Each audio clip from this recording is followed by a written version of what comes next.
Billiards master ఒక operation తప్పు చేశాడు, అందగా బాల్ పాకెట్లోకి వెళ్ళలేదు. ఎదురుగా ఉన్న వ్యక్తి గెలుస్తాననే నమ్మకంతో ఆనందంగా లేచాడు. అయితే ఒక ఆర్ట్ వేసిన తర్వాత తెలుపు బాల్ నల్ల బాల్ వెనక ఆగిపోయింది. దీని అర్థం నల్ల బాల్ను తాకకుండా పింక్ బాల్ను తాకడం సాధ్యపడదు. ఆ వ్యక్తికి ఓటమిని అంగీకరించాలనిపించలేదు. ఆయన బిలియర్డ్స్ బంతులను వివిధ కోణాల నుండి గమనిస్తూ ఒక లోపాన్ని వెతికే ప్రయత్నం చేశాడు. కొంతసేపటి తర్వాత ఆ వ్యక్తి బిలియర్డ్స్ టేబుల్ పక్కన కొన్ని విపరీతమైన కదలికలు చేయడం ప్రారంభించాడు.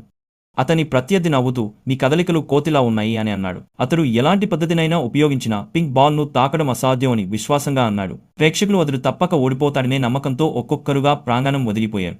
కానీ ఆ వ్యక్తికి ఎలాంటి పట్టించుకోవడం లేదు. తన కదలికలన్నింటినీ ముగించిన తరువాత నేల మీద నుంచి క్యూ స్టిక్ను తీసుకున్నాడు. అతని కళ్ళలో ఆత్మవిశ్వాసం వెల్లివిరుస్తోంది. అప్పుడు అతను 100 మీటర్ల డాష్ వేగంతో బిలియర్డ్స్ టేబుల్ వైపు పరిగెత్తాడు మరియు తెలుపు బాల్ను అంత బలంగా కొట్టాడు అది బిలియర్డ్స్ టేబుల్ను దాటి వెళ్ళిపోయింది. ఆ బలానికి ఆకర్షితమై తెలుపు బాల్ నల్ల బాల్ను చక్కగా తప్పించుకుని పింక్ బాల్ను అచ్చంగా తాకింది.